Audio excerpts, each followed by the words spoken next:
gabi, pag-usap mga angkol ug mga auntie. Ani ang inyong programa sa radyo. Nga ganyan hinay nagkakusog, bisan pagduwak pa kasimana. Ito yung programa natin from 9 hanggang 12 midnight. Kasama niyo po si Totoy Bato. Kumusta naman po ang iyong lagay, Kol? Imong lagay nga gabitay. Sabi nga ng misis ko dahil nga sobrang masipag mo. Lagi kang may pasada.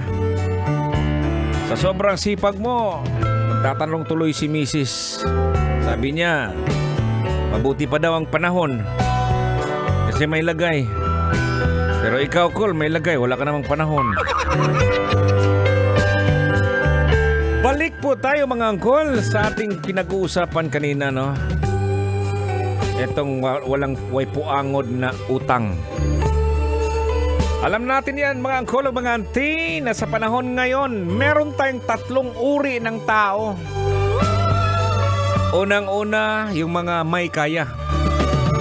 Sila yung mga dato ba, mga adunahan. Pangalawang klaseng tao ay yung mga hindi kaya.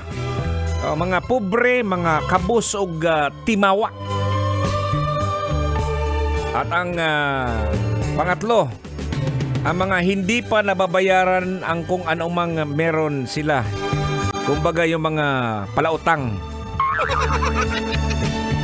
Siguro mga angkol o mga auntie, dapat alam na natin na mga utang ngayon ay parang mga anak na nilikha sa sarap.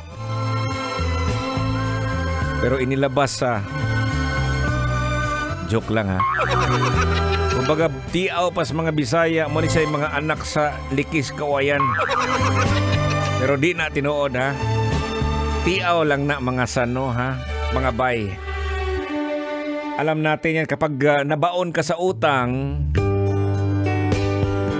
usa ka ulipon, no? Nabaon ka sa utang, ikaw usa ka alipin, no? Usa ka ulipon nga gihimo nimong amo ang utang.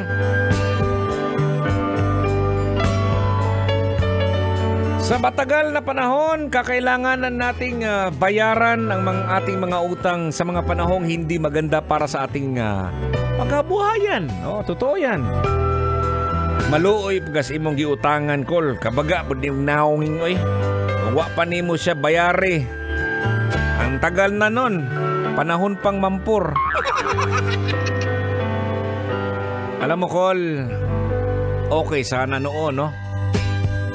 Pag numutang ka dati, hindi siguro masyadong nabubulgar yung kalokohan na ginagawa mo, di ba?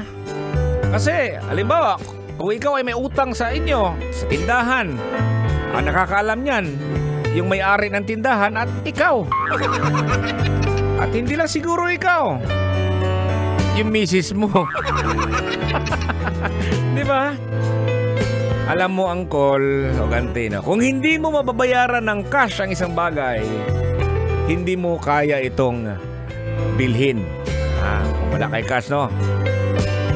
Kailangan mong alagaan mo ang iyong credit, ang iyong utang. Kasi naman, hindi ka rin ito aalagaan. Pasipad-an sad ka. Sabi nga nila huwag mong gagastusin yung pera bago mo ito napagsikapan. Yung iba, kakatanggap lang. Hindi man lang ninanamnam yung pera ko, nakatanggap ako ng 5,000. Ang uban dia, yung 5,000. Ay, nako, lami kayong lusio ng kigol, no? Ay, nako. Pero dapat ang isipin pa rin natin, no? Buti pa yung noon. Wala kang utang. Ngayon, dahil nga nakikita mo sa social media, ang daming mga binili, no? Yung kapitbahay mo, napipilitan kang bumili rin. Kaya ikaw ay umutang. Kaya masasabi ko, Col, tingin ko mas mabuti pa yung noon na ikaw kaysa ngayon.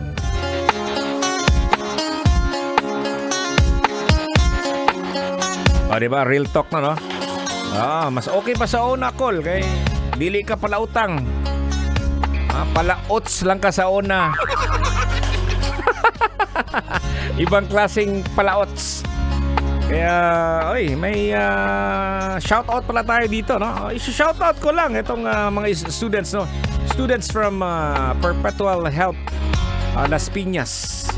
Shoutout kay Lawrence Santiago, ang pinakamasipag. Gustong-gusto niyo yung mga music ng Love Radio. Coming from Leander. Ayan. And also, ang ating winner sa ating fans ka, no? Congratulations to taga San Pablo City, Laguna siguro to. Congratulations to Christy Jane Apollo. Ikaw po yung ating winner. Nanalo ka ng 500 pesos para sa ating fans can. At yung sinabi natin kanina para sa concert ng A1 25 Manila New Frontier Theater on Saturday po to, no? 8 p.m. Ayan, ang A1 concert. Congratulations kay Carmi Yasmin. Carmi Yasmin, may mag-message sa'yo si Boy Pindot. Sabi niya dito, A1 plus yung U1 Basilio. Yan yung sabi niya, para banding with my sungit eldest. Hindi na yan magiging masungit, Carmi Yasmin. Yeah, congratulations to you. And yan, kagaya nito. Yung iba gustong manood ng A1 concert, mangungutang. Ito, hindi na kailangan mangutang. Bigay ko na sa'yo. Bigay ko sa pagbumukha mo. Okay, maraming salamat at maraming salamat din sa kasama natin dito si Boy Pindot na in charge sa ating camera. Videographer na siya. Pwede po, maniniyot, no? Ayan, maraming salamat. Bukas na naman ang ating Feel Good Morning. Makakasama niyo po alas 5 ng madaling araw at hanggang alas 8 si Uncle Dagol at si Tanya Chinita. Daghang salamat. Kinigya pa ng inyong bugtong idol Totoy Bato, inyong kasama lagi from 9 ng gabi hanggang 12 midnight. Dinilang sa 90.7 Love Radio.